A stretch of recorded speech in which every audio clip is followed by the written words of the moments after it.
जय माता दी। हर हर महादेव। दर्शकों, स्वागत है आपका अपने YouTube चैनल में। आइए जानते हैं माँ दुर्गा के 9वां स्वरूप यानी कि सिद्धदात्री माँ के बारे में। सिद्धदात्री माँ भक्तों के सभी मनोकामनाओं को पूर्ण करने वाली है और इस दिन जो भी आपने नवरात्रि में पूजा पाठ किया है उसका फल प्राप्ति के लिए विशेष दिन माना जाता है।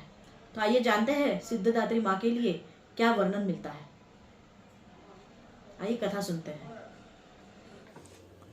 सिद्धियां हासिल करने के उद्देश्य से जो साधक भगवती सिद्धदात्री की पूजा कर रहे हैं उन्हें नवमी के दिन निर्वाण चक्र का भेदन करना चाहिए। दुर्गा पूजा के इस तिथि को विशेष हवन किया जाता है। हवन से पूर्व सभी देवी देवताओं एवं माता की पूजा कर लेनी चाहिए। हवन करते वक्त सभी देवी देवताओं के नाम से हवि यानी आहुति देनी चाहिए। बाद में माता के नाम से आहुति देनी चाहिए। दुर्गा सप्तशती के सभी श्लोक मंत्र रूप है, अतः सप्तशती के सभी श्लोक के साथ आहुति दी जा सकती है। देवी के बीज मंत्र ओम ऐं ह्रीं क्लीं चामुंडाय विच्चे से कम 108 बार हवि दे। माँ दुर्गा की 9वीं शक्ति सिद्धिदात्री है। नवरात्र पूजा के 9वें दिन माँ सिद्धिदात्री की पूजा का विधान है। नवमी के दिन सभी सिद्धियों की प्राप्ति होती है। दुर्गा मैया जगत के कल्याण हेतु 9 रूपों में प्रकट हुई है और इन रूपों में अंतिम रूप है देवी सिद्धदात्री का। देवी प्रसन्न होकर संपूर्ण जगत की रिद्धि सिद्धि अपने भक्तों को प्रदान करती हैं। देवी सिद्धदात्री का स्वरूप अत्यंत सौम्य है। देवी की 4 भुजाएं हैं।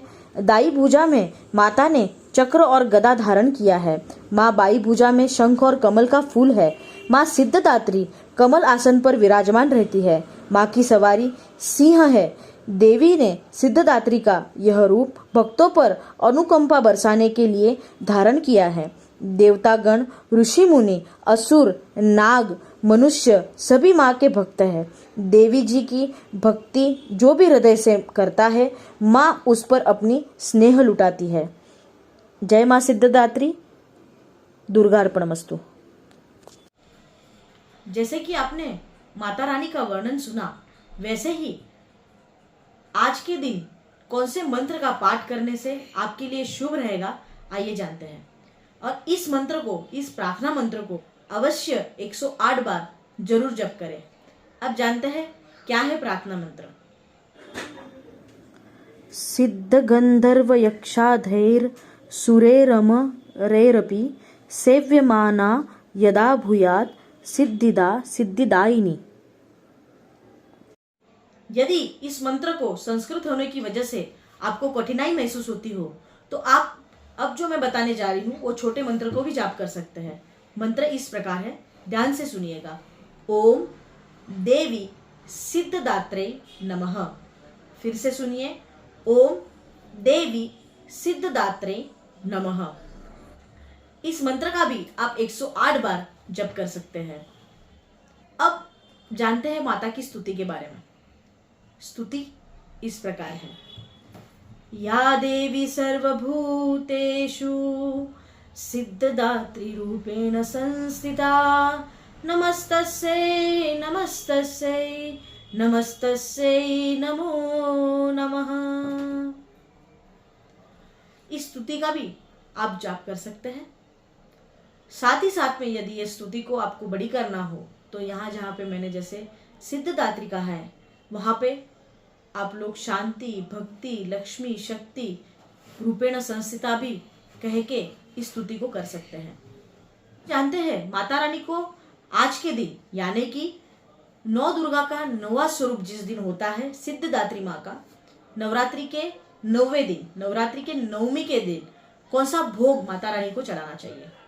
तो नवरात्रि के 9वें दिन माता रानी को हलवा पूरी, साथ ही साथ में तिल से बनी कोई भी चीज को अर्पित करना चाहिए और अर्पित किए हुए भोग को प्रसाद के रूप में अवश्य ग्रहण करना चाहिए। अब जानते हैं माता रानी को कौन सा फूल से श्रृंगार करना चाहिए। तो नवरात्रि के 9वें दिन जब सिद्धदात्री माँ का स्वरूप होता है उस दिन माँ भगवती को लाल रंगों से श्रृंगार करना चाहिए। साथ ही साथ में गुलाबी रंग से भी आप श्रृंगार कर सकते हैं। अब जानते हैं माता रानी को कौन से रंग के वस्त्र पहनाकर श्रृंगार करना चाहिए। तो आइए जानते हैं माता रानी को किस रंग के वस्त्र से श्रृंगार करना चाहिए।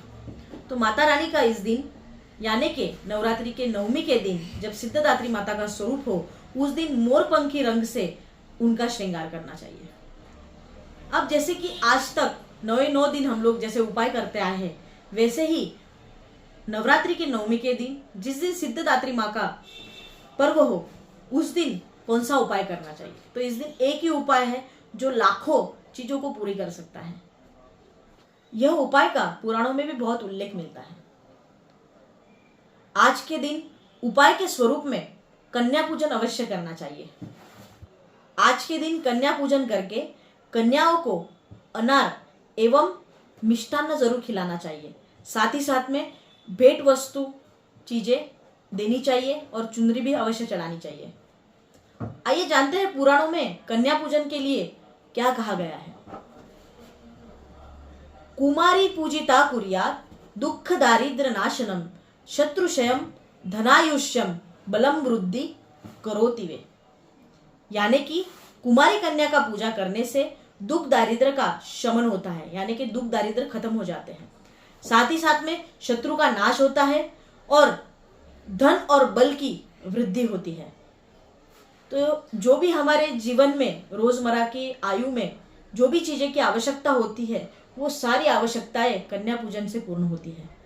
अतः आप लोग नवमी के दिन अवश्य कन्या पूजन करें, कन्याओं को भोजन खिलाएं, कन्याओं का आदर करें, कन्याओं का पूजन करें, कन्याओं को सम्मान दें। साथ ही साथ में उनको नमस्कार करके उनको उनके पैरों को धोकर, उनके पैरों को तिलक लगाकर, उनके मस्तक पे तिलक लगा के, उनको चुंदरी पहना के, उनको यथाशक्ति यथा भक्ति भेंट वस्तु जरूर दें। साथ ही साथ में इस नवरात्र में अनार विशेषतः देना चाहिए और मिष्टान्न देना चाहिए। आप जो भी आपके ताकत अनुसार दे सके, जो भी आपके यथाशक्ति दे सकते, वो देना चाहिए।